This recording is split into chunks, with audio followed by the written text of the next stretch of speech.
I've been wanting to do this for a while. I'm gonna go through the VHS's where I actually know what's on them. 5.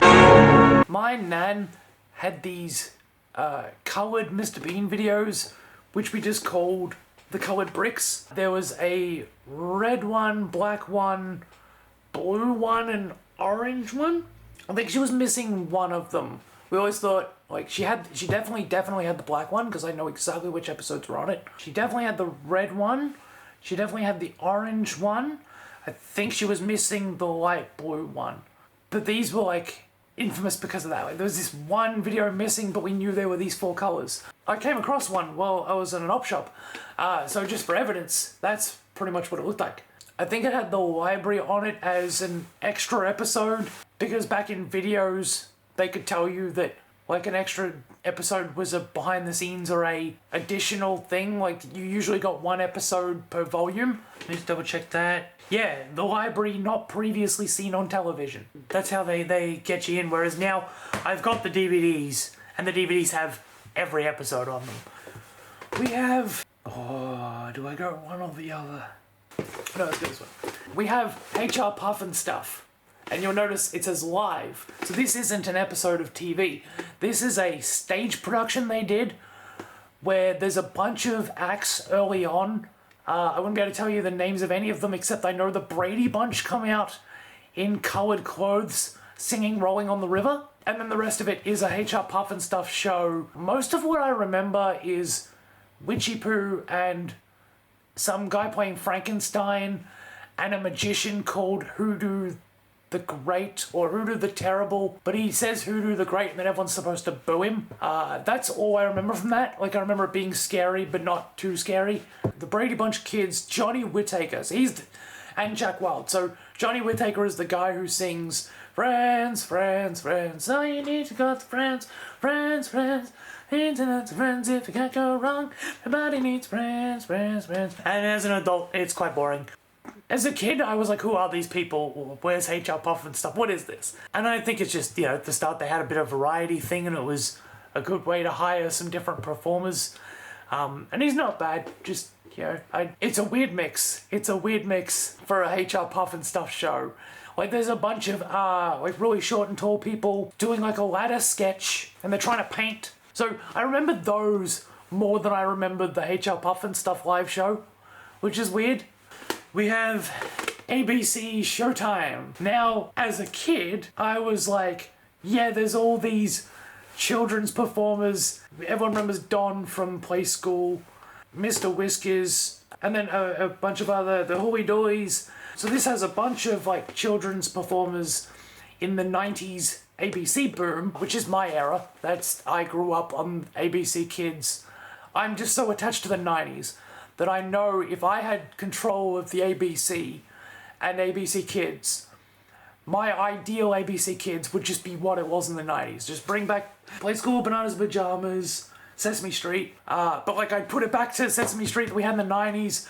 I'd bring Jim Henson back to life. Like, you know what I mean? It would just be like, make it like that. The interesting thing is, Mr. Whiskers and the Hooly Doolies, because it was such a big competition at the time, I don't know what happened to, I don't know where they ended up with the, don't want to remember his name, the guy with the washing board.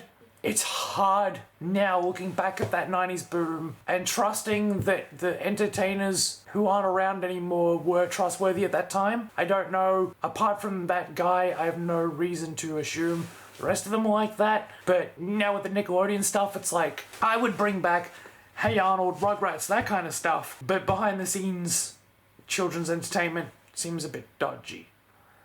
And I'm only bringing that up because it's now hard to praise performers from that time without wondering. Nothing to go on, just concern. But, and maybe I'm thinking about it too much, because the guy who played Mr. Whiskers came to the Starlight Foundation at least once. And that's nice. Like, so credit to that. Because I think about, you know, in Play School, there was the other guy who was well known for making dirty jokes. And so, like, as a kid, it flew over your head. As a teenager, you're like, whoa, hey, I can't believe they got away with that on Play School. And then as an adult, it's kind of like, your professionalism, my guy. Like, what are you doing? So it's a little stuff like that nags at me, but I'm going to assume that people like Mr. Whiskers, the Hooey Doolies, the Wiggles, they're safe until said otherwise. So I really appreciate that Mr. Whiskers came to the Starlight Foundation. So and this is going to come up a few times during this, I have a heart condition. I was, like, my earliest memories in childhood were being in a hospital. When it wasn't all the medical procedures and the things, and I'm gonna bring it up later because some of these videos were like, so I was in hospital quite a bit, and to make me feel better and to, like, for people to support me and whatnot, they bought me some videos to watch while I was in hospital, which greatly helped, because the medical side of it, very stressful. It's very hard when you're a child and people come and say, all right, time to take your blood test now, and you're thinking, I took that 2 weeks ago, why do I have to do that again? So when I went to the Starlight Foundation, Mr. Whiskers was one of those entertainers that visited, and I've always really appreciated that. The Hooey Doolies were on this video. I would say they were the best of, like, there was a real boom. It was a real competitive time. And so people in Australia tend to joke about the Hooey Doolies a bit because people like to make fun of the runners-up. I want to really strongly argue that when the Wiggles are so, like, we know the Wiggles were the most financially successful and the most well-known overseas group. It also makes them hard to access. Whereas the Hooey Doolies, and, like, by not being as uber brand successful, you could actually hire them for the kids who needed it. And again, that's not any knock on the Wiggles, because they were doing the broad scope, and someone had to win that race. But people like to make fun of the Hooey Doolies despite the fact that I'm like, they came to several, I want to say several, they came to at least one Heart Kids Christmas party, because I not only remember that, and I have photos, I'm not sure if I can find them, but I have this signed video from them.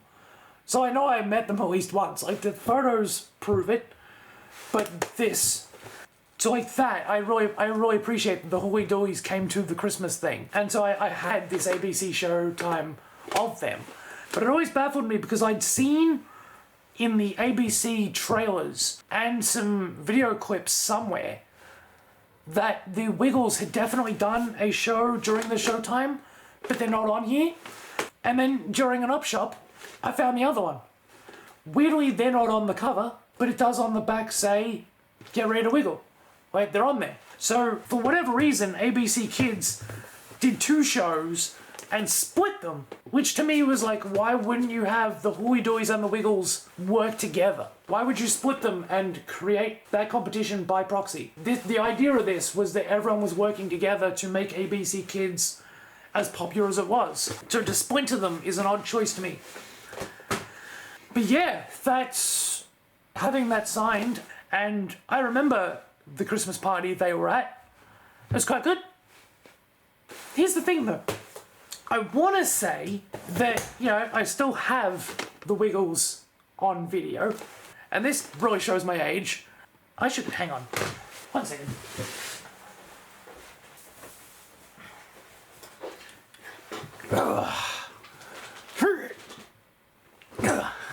Yeah, that's a separate story.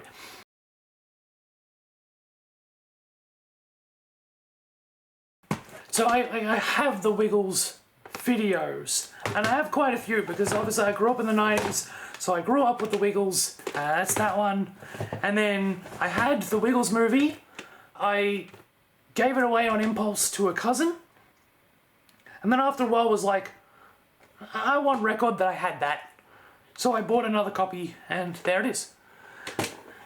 And then it also came with this. I've never actually seen this. I've seen the other one. There was one on record somewhere, and it wasn't in my videotapes.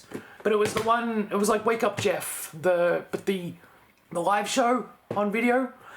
The strange thing is, I remember going to a Wiggles concert, like really young. Like I must have been like 3 years old. By the time they were, doing the on TV stuff, they had to be too successful. There was no way I went to a show at that point. Because I don't remember ever being old enough to remember going to it. Except that I have this really like blurred, vague flash of being in like basically like a kind of gym studio area. Like it was a small, like it had to be back when they were just touring the schools and advertising themselves. And the reason I think it was that early on was like it is during the big red car era, but it was also the time where Anthony had a green shirt instead of a blue shirt.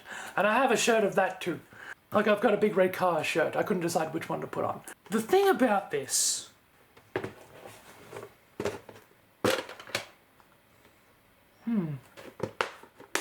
Wait, hang on. Yeah, okay.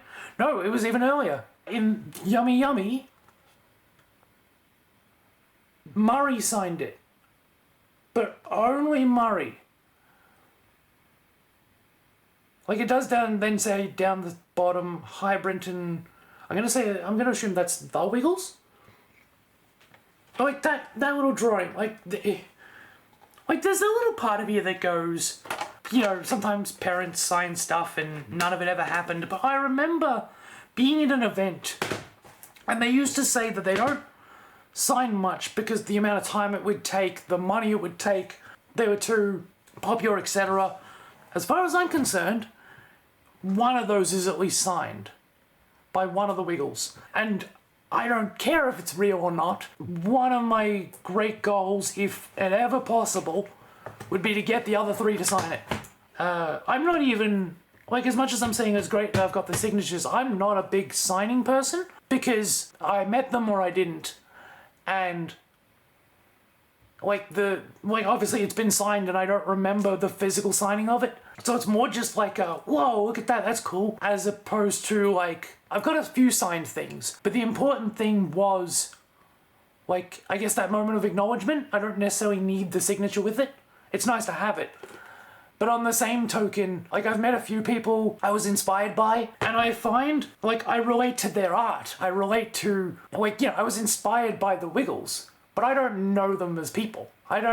So a lot of the times when I get signatures, I just feel kind of awkward. Like there's that moment of, oh wow, the person that I've looked up to signed this. And then like a huge moment of, I have nothing to say to this person. I don't know them. Like at best you just want to go, I like your work.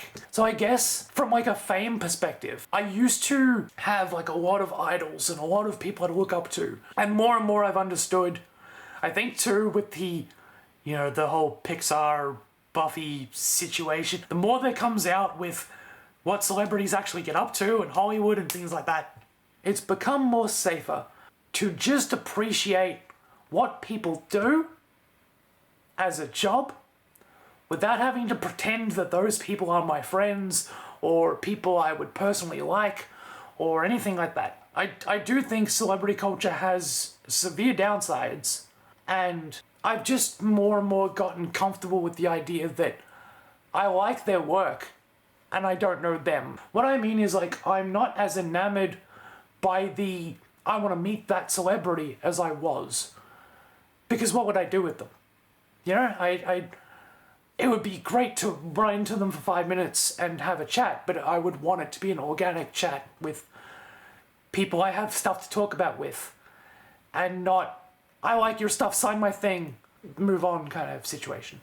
I know plenty of people would appreciate that, and it's cool to have that moment. And that's a good way to do it, because it gives you something to talk about. You're talking about how you like their work. But I think for me, it's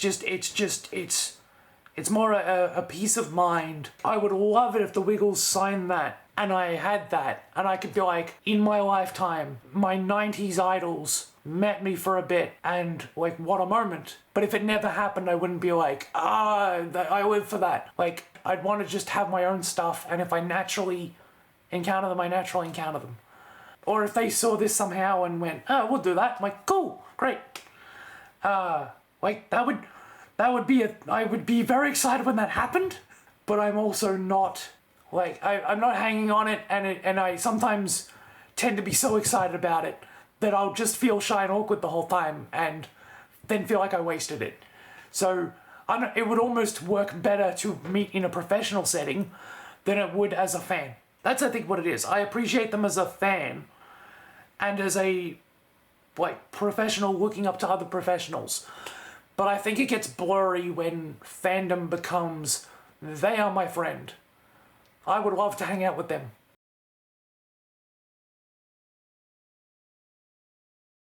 And then you hang out with them and be like, hang on, why aren't they my best friend? And it's like, well, because you've got nothing in common outside of you like their work. Yeah. 4. We also have Barney. The only thing I remember from this show is literally the back image with that kid with the pigtails and the overalls. You'd think I'd remember more from Barney, but I don't. I feel like I remember more from a Barney live show, and I'm confused because I, again, feel like I went to one, but I feel like there's a movie I watched.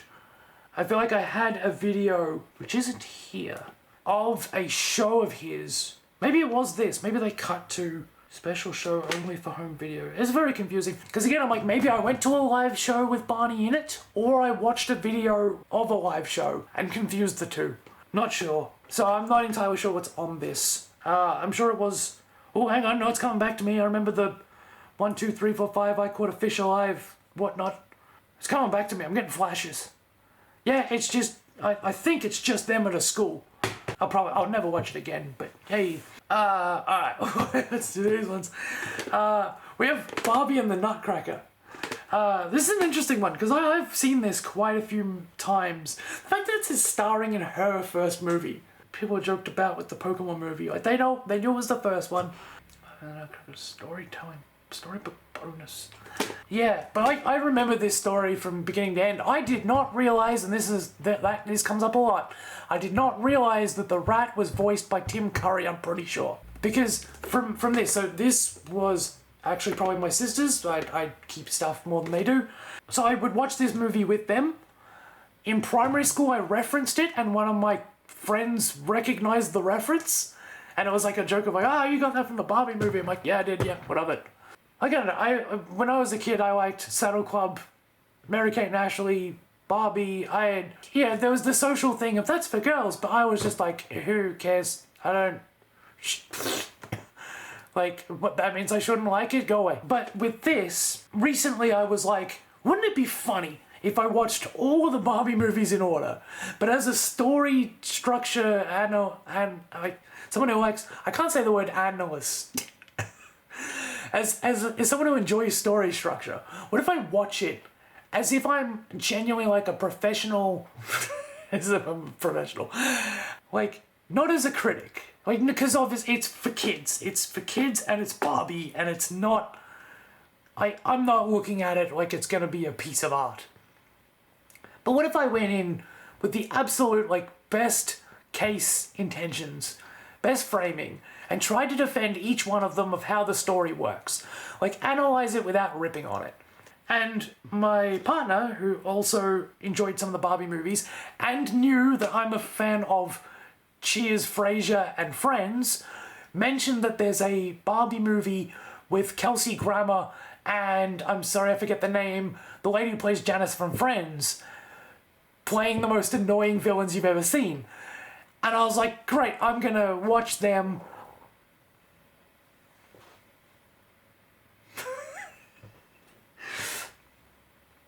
I have stomach problems. I'll rewatch Nutcracker. I think it was the third one, so I feel like we watched another one in between. I've already forgotten. But I didn't find the villains as annoying as I thought I would, and that's the kind of attitude I want to go in it with. Like, I want to go through every Barbie movie as close to each other as possible, like marathon them on the entertainment that I would burn myself out and have to keep going to finish them all. Just to watch myself lose my mind trying to defend every Barbie movie, but watching them all so close together that surely at some point I'm just gonna be like, they've done this, what? So I watched the Barbie movies with my partner. And we got up to the Kelsey Grammer Janice one. But it means I rewatched this one. It's alright. Like, that's the thing about the Barbie movies. I want to watch them all with the most optimistic, positive approach. Like, oh yeah, they're a bit of fluff. Let's see how they go. And I'm gonna like try and defend what's good about them. Try to get as far as I can before I'm just like, nah, I hate this, stop. But yeah, that's actually some decent memories with that. And then we have 2 Mary Kate and Ashley movies. So, Passport to Paris, I feel like I remember one moment of, and it's that they're chased by a guy called Jeremy, I'm pretty sure. Because when I watch Scrubs, the sycophant doctor in the first season who shows up and says, I'm a tool, he's in it. I'm 100% sure, and I might be having a Mandela effect moment. And that's all I remember. So when he shows up in Scrubs, I call him Jeremy. And I'm 100% sure I call him Jeremy because of this. Whereas Our Lips Are Sealed, Sydney Opera House is in the image. Yeah, Witness Protection Program. Like, I remember they're chased by 2 guys. So in the first one, they're chased by a guy because he's meant to keep them safe in the house. The other one is like they're actually 2 bad guys who are legitimately after them. But those 2 guys befriend the girls, and then they have like a makeover thing, and then like the 2 bad guys like have a change of heart. So, like, for what I remember, I mean, it literally says filmed in Sydney, Australia. Oh, from what I remember, I mean, I was a kid and I liked Mary Kate and Ashley. So, from what I remember, they're fine. I do almost want to rewatch the Mary Kate and Ashley movies in the same vein. I go into Barbie with low expectations. So I wonder if that'll actually be okay. Like, I'll have more of a tolerance. Whereas the Mary Kate and Ashley videos, I've also got some of the DVDs. I tried to watch Winning London about 10 years ago. And, I mean, it's got Jessie from House in it.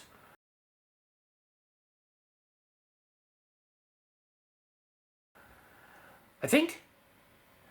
And that's it. I remember being really bored. So I worry with the Mary Kate and Ashley ones, they are just actually a waste of time for young girls. So I'm not as keen to rewatch them, but the nostalgia would be alright. Let me know. We got this pile. Ice Age. Just back when Disney, Pixar, DreamWorks, Blue Sky was on video. Everyone knows Ice Age. From a pure nostalgic point, I have very little to talk about it. It's just a good movie. Ice Age, Shrek, all those. Yeah, it's a good movie. 101 Dalmatians. You can see the little Video Buster image on it. This was when Video Busters was clearing out its VHS stock. Like, it's so old that everyone remembers Blockbuster closing, but not everyone remembers when Video Busters and Blockbuster and all those places said, we're not going to stock VHS anymore, we're going pure DVD. And then they just sold all their things for cheap. And you can see how damaged it is. Like, just this thing is destroyed on the inside. And I 100% don't think that was me. Pretty sure it came that way. Shrek. And what's fun about old VHSs, again, damaged, that probably was us, because I remember buying this. But the fact that videos are now out of date, they really like to have stuff on them like extended ending, new footage. And you're like, we have DVDs now. We can pack entire seasons or an entire series into one Blu-ray. And they're always like, secret episode attached. You had to wait till the end of the credits to see like behind the scenes stuff because there was nowhere else to put it. Yeah, again, Shrek, like Ice Age, good movie. Anastasia. I remember loaning this to a friend at one point. Again, also a good movie. Finally, I can say it's a Disney princess film and no one can correct me. Bug's Life. This feels fresh. Like, there's very little damage on that one. But I remember the Christmas where I got this. Because we always had Christmas in my nan's house, but because every Christmas was there, I remember putting this on when I got it. There's another one here, if I can find it. Yes, high up on the list. Toy Story. I'm gonna have to blur that out, but that is there because I got this while... No, I mustn't have done. Because I remember getting this for Christmas. I remember popping it on the video cassette in my nan's house, but then it's labeled with my address on it because I very definitely took this with me to hospital. And yeah. Like, Toy Story, the first big Pixar film. Just, yeah. What can I even say about that? Like, I remember being there when it came out. I don't actually think I saw it in theaters, but I definitely remember getting the video when it came out. That's one of those memories you just can't describe. It's just like, hey, I got it, I had it, and I was like, what is this? Toys? Whoa. Actually, no, on that, wait, extremely dusty, but yeah. The irony that I had a Woody doll when I was younger, and I don't have it now, mostly because the Woody mannequin-ish, I don't like mannequins. I had a dream, the earliest dream I can remember was mannequins tying me down to a really long cinema. So it's ironic that I really love films, because I don't love mannequins. And the dullness of Woody didn't sit with me as much as the hard metal of Buzz. So the irony that the movies are all about, banning toys and whatnot. I don't have Woody anymore.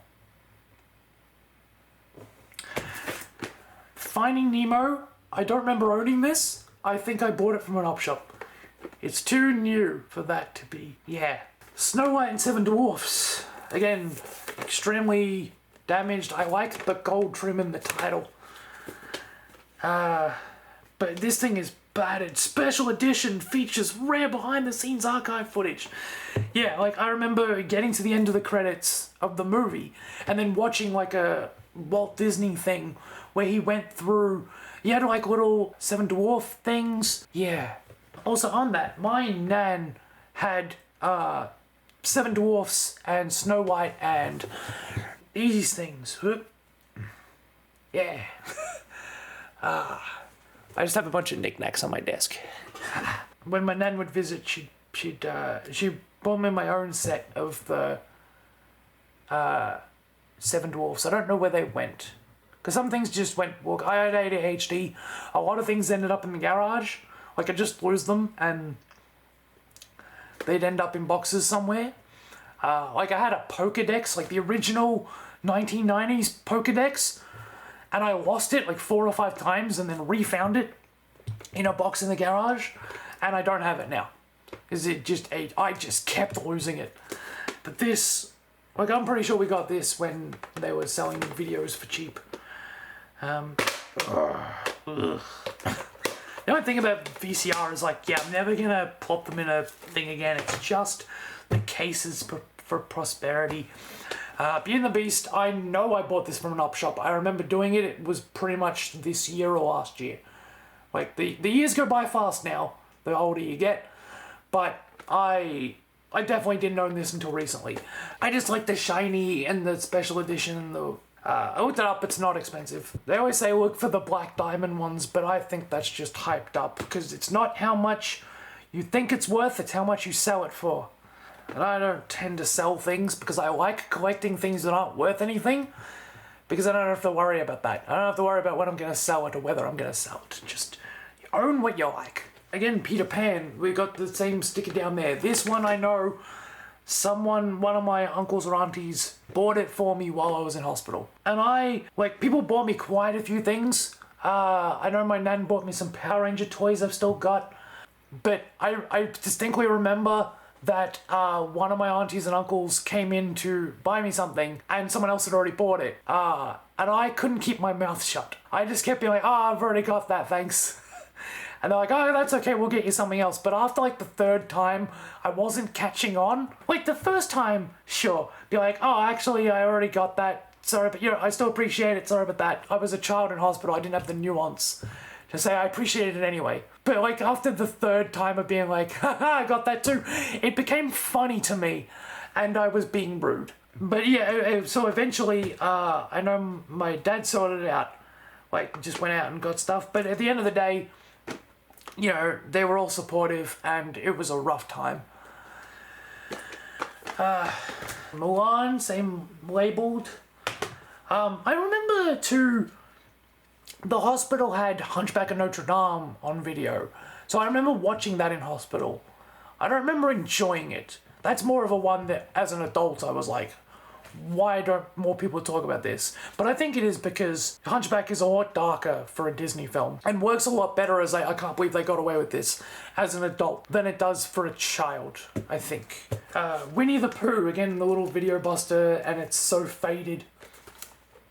It says Goodbye, Mr. Pooh. I'm pretty sure that's not the Winnie the Pooh Disney movie. Not sure. Cinderella. So I really do like the Walt Disney classic gold trim. Like, this one says collector's edition. But the thing about VHSs now is, like, you know, they say limited release, but it's like limited to 10,000. And all the, you know, the 10,000 collectors who all got one, and now it's like $10. Again, with exclusive unseen footage on the making of this movie. I remember getting to the end of the video and watching that. And last one for the Disney's Little Mermaid. At the end of the day, this gold trim is just a bit of paper in a box. But the gold trim just gets me. Again, ADHD, OCD with hoarding, gold stuff. Just shiny, shiny gold. It's gold paper, but just, it gets me every time. 3.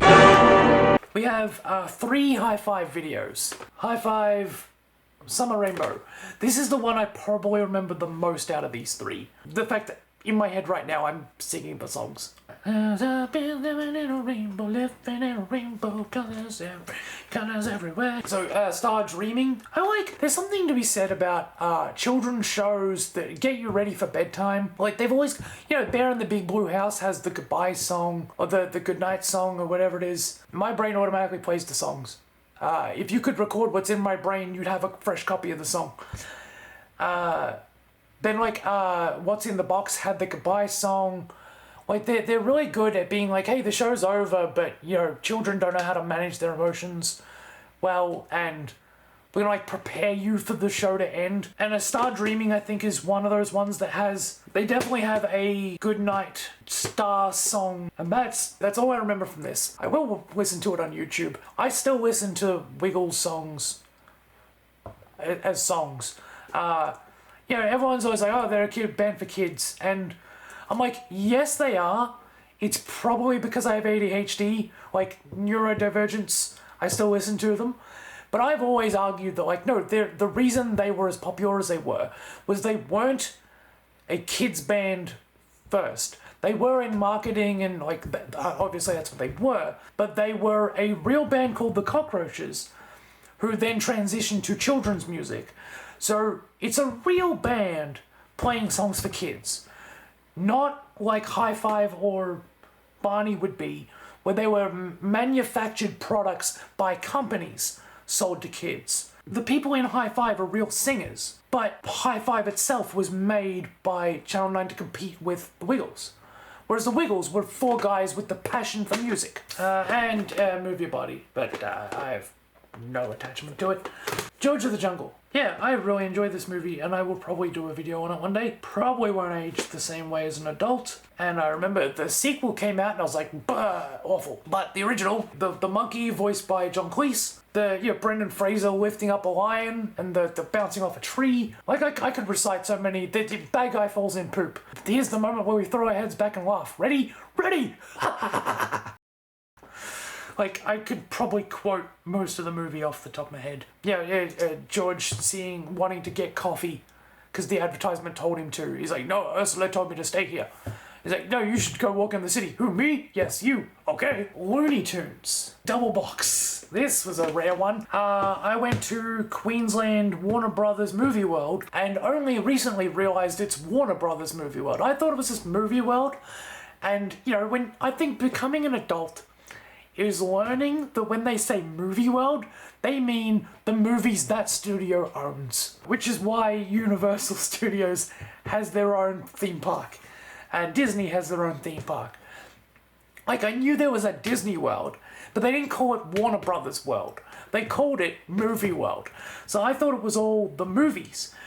But I remember getting this, the Looney Tunes, Harry Potter on DVD, and they were playing Superman, and Shelley Long was in it, and I thought that was one of the Superman movies, turned out to be a TV show. So I remember going to Warner Brothers Movie World and buying this, and being like, wow, I can't believe Movie World has the Looney Tunes. Not catching on that, of course, Warner Brothers has the Looney Tunes. We have Dance with the Teletubbies. The Teletubbies themselves, you know, it's like it's one of the kids' things, like Humphrey the Bear. I enjoyed when I was a kid. No attachment now. You just kind of go, yeah, it was some noise, it's fine. You know, I'm sure it was there for me as a real toddler, but it didn't have that like staying power or live energy that the Wiggles and the Holy Doilies have. Like it's just 4 people in costumes. Company studio made it colorful for toddlers to not be bored. But I do remember when I was older, so this is why I revisit kid stuff a lot. Firstly, ADHD, neurodivergence, but I remember like as I was studying storytelling, I picked up while I was in like a dentist office a little picture book that was, you know, intended for kids, but it was a Teletubbies book. And I remember just flipping through it going, yeah, I'm too old for this. You know, I don't get anything from this. But is there a story structure here? And it was just like, Lala trying to get her ball out of a tree. And I was like, oh, hey, the character has a problem. And then, you know, there's a couple of pages where they try to solve that problem. And then they solve that problem. And that's why it doesn't reach me anymore. I've lived enough life that the simple problem, action, solution is too simple. There's no emotional depth. And I've experienced more nuanced stuff since. But the structure's still there. So, like, there is a internal, like, automatic story thing there that I think there's a primal part to storytelling that we know when we've lost it, because even the most basic children's books adhere to it if they're doing anything coherently. So when I think of Teletubbies, I remember that storybook. Obviously, I remember the show itself. I mean, the vacuum, the tubby toast, the sun, the little microphone that pops up and goes, bye, bye, bye, bye, bye. It's a wacky world. Like H.R. Puff and stuff in a way. Like, I rebought H.R. Puff and stuff on DVD to find out what it was like. Racist. They literally had a tree that, because it was like a black tree, it had like the 60s glasses on and was like, hey man, you wanna smoke a, like, it was so 60s. And most of it feels like someone smoked something. But they were just the trees were just stereotypes. It was horrifying. But it's sort of like that. Like, you rewatch it and you're like, oh wow, what a wacky thing, I can't believe we showed this to kids. But I don't get much out of it other than how weird it is that it's a kid's show. Speaking of which, Poky Little Puppies. I remember very little of this because a lot of it wasn't the puppy itself. Like, there's like a sailor at some point. So I just remember, like, these images are actually all I remember of it. Because I remember putting it on, and then they just flashed literally still frames with some narrated audio over it. So I don't actually remember enjoying it all that much. But, like, you know, it's a gold trim book on video. Oh dear.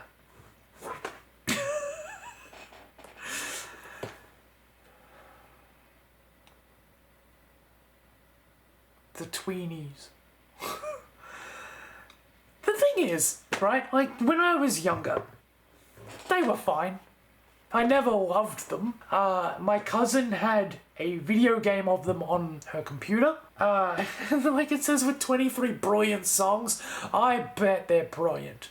You've got the Wiggles and, like, Holy Doilies and people who are busting their butt to give children quality entertainment. And then you've just got this trash. Like, cringe. Cringe.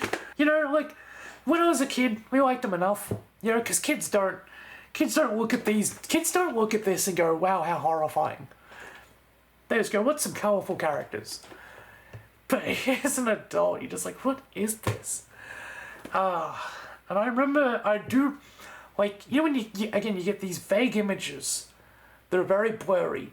So I remember an episode of this, but for whatever reason, I don't remember this at all. Where it's something like Bananas and Pajamas. They were probably, like, the teddies were this kind of costume.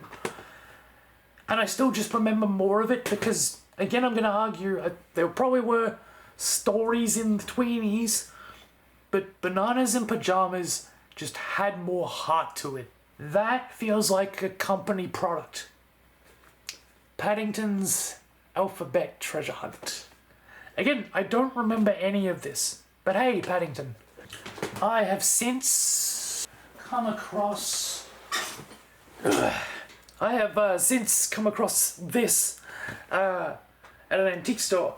And this is the sort of thing I like. Like, I didn't grow up with Paddington. But I think, like, I saw the movie recently and was like, I want to know what the stories are like. So they probably won't be my age range. I'll probably read them and go, they're alright. But there's just a charm to it. Same deal with Madeline Christmas.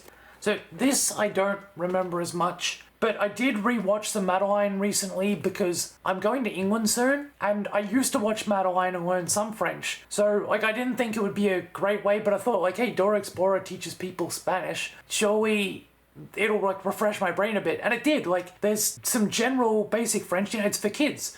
So, if kids can't understand it, how can I? No, hang on. So I rewatched the Madeline to see if it would, like, jog my memory on the French, and it did. It was kind of interesting. Also, just the nostalgia. It was the episode where Genevieve was in a dog show, and then inevitably at the end of it, they won't let Genevieve in the dog show, but then she saves them all from a pond, and it's like a callback to the episode where Genevieve saved Madeline to begin with. And that to me is, like, right up there with the Simpsons episodes where they... Like, the first ever Simpsons episode where they rescue Santa's little helper. Like, that episode of Madeline where Genevieve saves Madeline from drowning is burned into my memory. So this isn't, but this reminds me of Madeline, and I just happen to have watched the Madeline recently where I was reminded of those episodes. Mr. Men. Again... This is volume 4. I don't know how many there were, but I do remember this. I remember Mr. Clever riding a car that lifted up over other cars. And I remember as a kid thinking, we should invent that. How do we not have that yet? And I still think that. People have pointed out to me since that it would be impractical because not every car can go over every other car. Because if every car tried to go over every other car, then we'd all crash into each other trying to go over each other. But I say there should be a rule for that. And then people can, like merging, like whatever. There should be I am indicating I'm going over you, you stay there. But I don't know, maybe everyone would just use it to overtake everyone and sit in front of them. And everyone would just be up and I don't know. It would be hard to regulate. But I remember thinking that was a genius invention. Oh, we're getting into these ones. Alright. Let's do this one first. Cinderella animated favorites. These are what is known, I don't know if these are, Australia. These are what we know as bargain bin movies. I don't remember the Cinderella part at all, but down here it says King's Ears. I do remember that. It was a little poem story about someone found out that the king has donkey's ears and couldn't tell anyone. So they walked around with this secret buried inside them for ages and ages. And then they found a hole. So they shouted into the hole, the king has donkey's ears. And the secret got out to everybody. And I remember it having a moral. I don't remember what the moral was. But I remember that story specifically. So I did get something out of that. We also then have The Little Mermaid. This is one I've actually found since. Some people have talked about this on YouTube. I could quote this movie surprisingly well. You know, as a kid I was like, it's no Disney's Little Mermaid, but this stuck with me in some ways. I'm not sure why, I'm not sure how. But I do remember right at the end of it, when the little, I don't remember the characters, but it says Lena at the back here. I remember Lena was getting married to the prince, and the king is like, stop the storm. No, sorry, the king is making a storm because he's trying to cancel the wedding, and the two birds are like, stop the storm, stop the storm. The male bird says stop the storm. The female bird says they're getting married. The king says, I know they're getting married. That's why I'm... Oh, you mean they're getting married? Like, he thought it was this big disaster, and then he realizes his mistake and stops the storm and they get married. I don't know why that stuck with me. Like, maybe it's the voice acting, because the voices stick in my head. Yeah, like, for one of those, like, knockoff movies, this is one of those top-tier knockoffs. We also have Daffy Duck and his mates. This reminds me a little bit of the Superman and Friends, where his friends are other people. Casper, Foghorn Leghorn, Popeye. And then this one is just Daffy the Commando, Daffy Yankee Doodle, Daffy Duck the Dinosaur. It just seems to me like it's just Daffy Duck. Rocky and Bullwinkle. My dad would always quote this. Hey Rock, watch me pull a rabbit out of my hat. But also like the stories in the back. Yeah, Moose and Squirrel. Boris and Natasha. And Peabody and Sherman. Dudley Do Right. Unfractured Fairy Fractured Fairy Tales or Unfractured Fairy Tales? But, yeah, The Adventures of Rocky and Bullwinkle. 2. And we're down to my favorites. Outside of the general public, these were the ones that I very personally not only grew up with, but stick to me to this day. The most me. Let's go with this one first, because it's obviously the most me. Pokemon, Gotta Catch 'Em All. The original first VCR that ever came out at the time. This video I remember getting for one of the Christmases. And then there was this, which some of the Pokemon, because they're in the middle, aren't in the edge of it. But I remember, you know, as a child, you get this big thing. You're like, oh, it's the most Pokemon that ever Pokemoned. Then, yeah, 2004, I drew that. But, yeah, you know, the original Pokemon episode, I insist, apart from the finale, like the finale to the end of the show, it never got this good again. Because in this first episode, James and Jesse are actually this mysterious threat, and Ash is very serious about getting his first Pokemon, and so it's all that potential that comes with it. But Pikachu won't listen to Ash. Ash is a bumbling idiot who then goes above and beyond to protect Pikachu at all costs, to the point where the Spearow are all coming down on him, and he's like, nah, ain't happening. I'm gonna stand my ground against all these Spearow, even though they're gonna poke me to death, and this Pikachu doesn't respect me at all. And then the Pikachu dives up and, like, it's one of those things that even when I recite, I'm like, it hits me in the emotions. Like, I know, you know, it's one of this first episode, like, above all, is just such a solid, self-contained story of this guy does not know what he's doing, and he earns the respect of this little mouse that absolutely hates him. Like, there is no more heroic moment, I don't think, in this show, except maybe the time where Charizard wouldn't respect him, and he, like, healed the ice back to health. Oh, well, the Butterfree thing. But, like, so Pokemon knew how to really hit those emotions. Like, it wasn't just Sparky Pokemon Go Boom. It really knew how to tug on the heartstrings and make you care about the Pokemon Ash caught. But this episode is a symbol of what was good about Pokemon. Yeah. Dragon Ball Z, an arbitrary cell episode. It's not the video itself. Although I find it funny that both of these have yellow casings. Pokemon makes more sense for a yellow casing.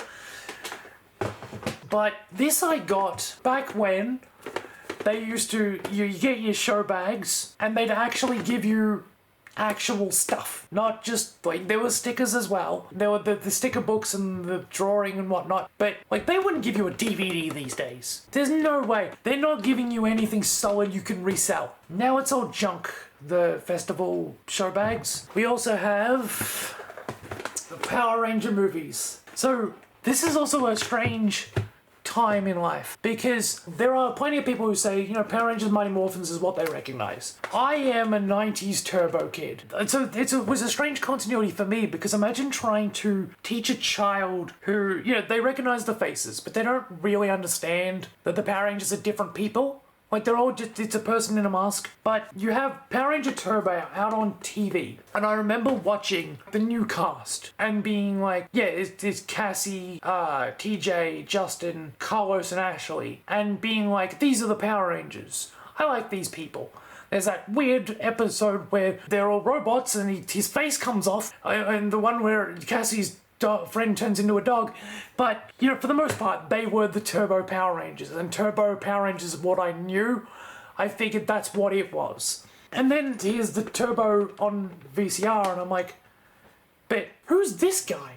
Who's this Tommy guy? I mean, Justin's in it, but like, so that was already confusing. They had a different cast to the cast they swapped it out for. And then on top of that, they give me this one that also has the Tommy guy in it. So I'm like, okay, this guy is clearly the main ranger. Where'd he come from? What's going on here? How come there's two different types of rangers now? And then they played reruns of Mighty Morphin on TV. So I remember, I think it was season 3, because they had the birds that were in this movie. I'm watching then the original Mighty Morphin Power Rangers. And then they, instead of doing Zeo, or at least I never saw Zeo, they cut back to Power Rangers Turbo.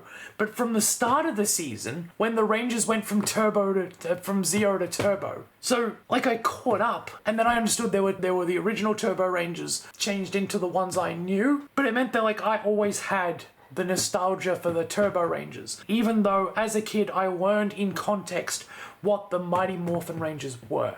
So, like, I like both, and if you were to actually ask me which is the better movie, I would say this one. But the nostalgia is going to be always in this one. Yeah. So here's something I forgot to mention while recording. Nowhere on the back of this video that I can find, and nowhere on the front either, was a PG for medium violence. They transform like once in the movie. I think one of them does a flip. I don't actually think they do any violence. But nowhere in this entire video does it say that there's a bonus episode. But if you open it, which you couldn't be able to do until you bought it, it says includes bonus episode for Power Rangers in Space. I have watched that episode probably more than any other episode of Power Rangers. Maybe except Forever Red, because I'm catching up by aging. Because every time I would watch this video, I would watch the video all the way to the end and then watch the included bonus episode, because it's at the end of the video. You just had to play the tape all the way to the end and then be like, hey, I'm gonna watch an episode now. Which, back in VHS days, was like a miracle, because you'd usually buy just the one volume of that one episode on VHS separately. So, bonus episode truly was bonus episode. And then, inside this, it has Power Rangers in Space. So, somehow this VHS came out while Power Rangers in Space was playing, but I distinctly remember watching Power Rangers on TV, like Power Rangers Turbo on TV, before I watched this movie. Maybe that's exactly how. But then, did I not see the movie until after I'd seen... Well, I had to have been a Power Rangers fan before I watched this movie, because that's why they bought the movie. And then it advertises the VHS for Turbo inside the Turbo case. Who? I already bought this. I bought this because it's inside here. That is so weird. Oh, also, fun fact, I found out reading the back of this for the first time in ages. Music by the Red Hot Chili Peppers and Van Halen. The things you learn. And I remember getting both of these in hospital, because I remember I have several Power Rangers toys. Got that one, and that one. And I remember buying them from the hospital at that time. So when I was going through the hospital stuff, getting some toys and that made it better. Maybe, you know, it also created a bit of a materialism thing, but it helped. And we're down to the last one. These are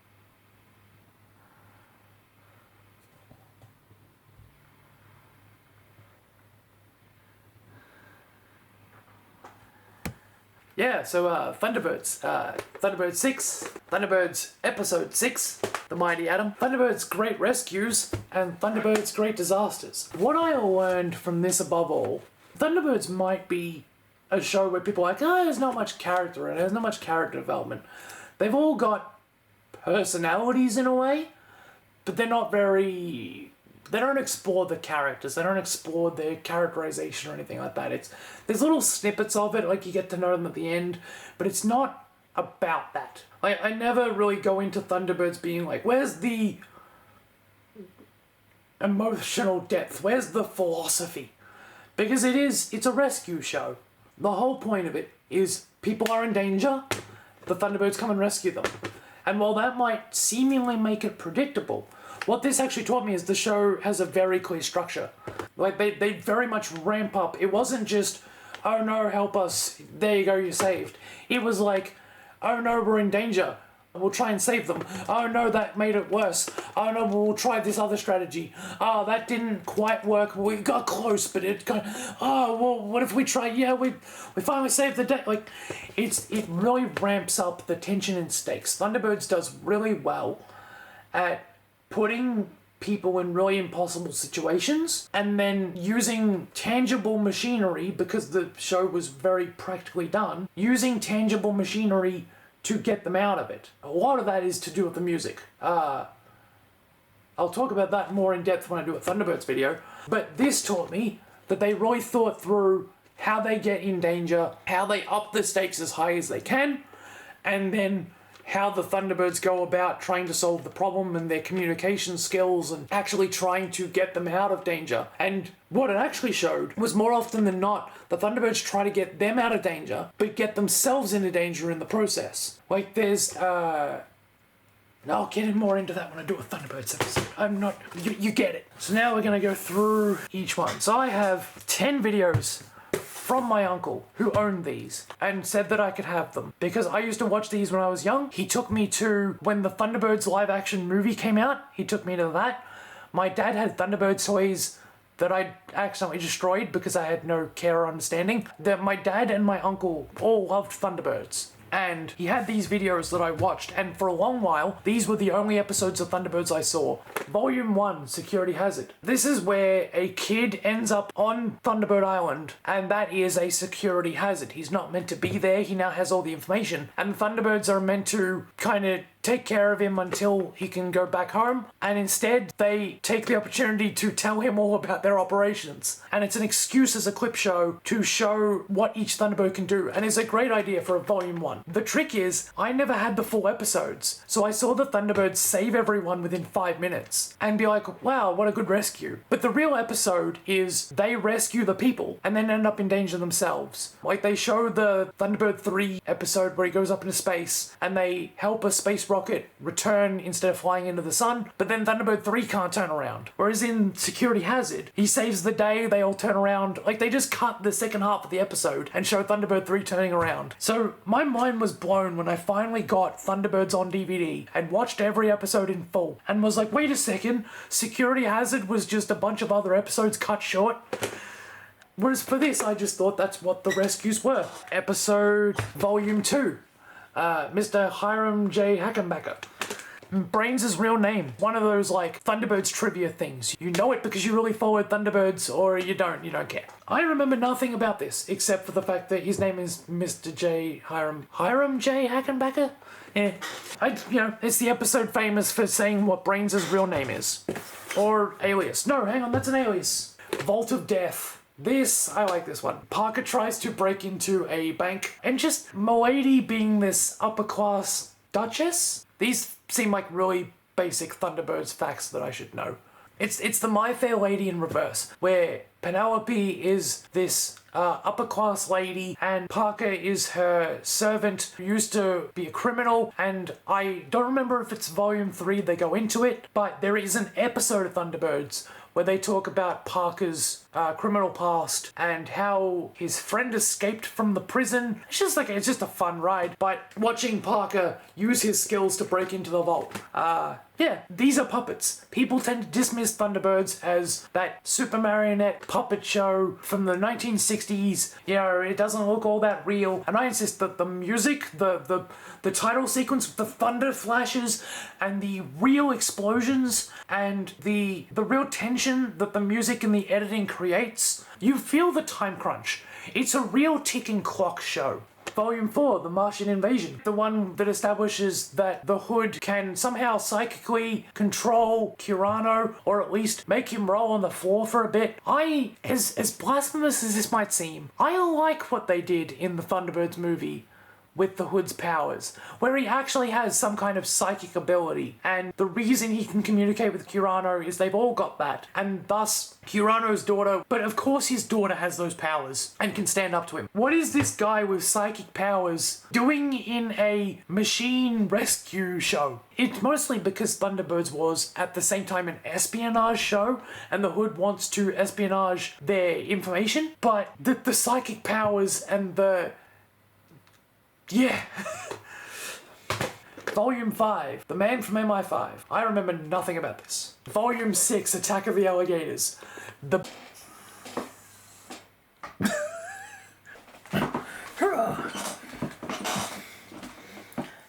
camera needs to charge now, but I want to finish my video, so we're going to do the rest from this angle. Episode 6, Attack of the Alligators. What they did was they basically took Godzilla and made a Thunderbirds episode. Like, you know Doctor Who, the best episodes of Doctor Who are the most unlike Doctor Who, but because they stand in contrast to what Doctor Who typically is, in this same sense, as big and cool as the Thunderbird machines are, the reason this one stands out is they put all of the Thunderbird characters in a house. Well, one in a house. They're locked in there as the others are trying to get to them. But you can't just run over alligators with a big machine. And the alligators are destroying the house. And because it's all tangible, because the alligators are real baby alligators who look giant because of the scale size, it is effectively what do the Thunderbirds do when they have to abandon their vehicles and try to get into the house? Because what's happening inside the house is a bunch of other stuff about the whatever vial made the alligators giant to begin with.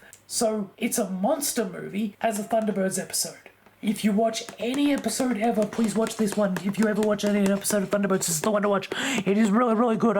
Volume 7, The Cham Cham. This one, I remember, they're trying to figure out how a new kind of music technology is sending signals, again, espionage. This one is memorable for Parker being on top of a cable car where people are trying to cut the wire loose, and the Thunderbird 2 is trying desperately to hook these hooks onto the cable car to stop the cable car. So again, it's that real time crunch story where Parker is climbing on top of the cable car with an umbrella to try and hook the cables onto the hooks, and every time I look at the little loop of the umbrella, that's what I see. I see the little hook of the umbrella trying desperately to hook into something, and I always get the urge swinging an umbrella to go, I want to try and like grab something, I want to hook it into something, because I want to relive that moment, because it's they really get some tension mileage out of those hooks coming down and Parker going like, it just, the Parker trying to stop the cable car is what makes this episode memorable. Volume 8, Lord Parker's Holiday. Maybe it's this episode where they talk about his friend from prison.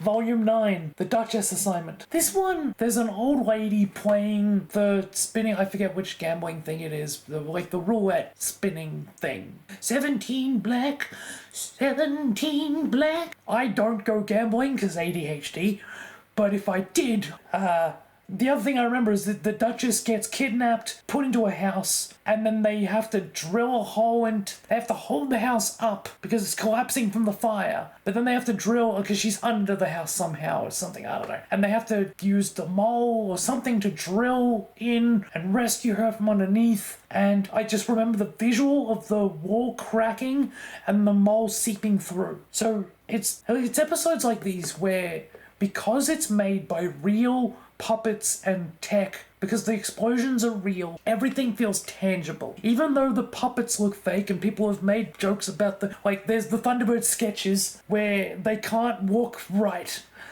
but it's the cracking of the wall, the time crunch, the way the tension really cracks down, despite the goofy Super Mario Nation elements.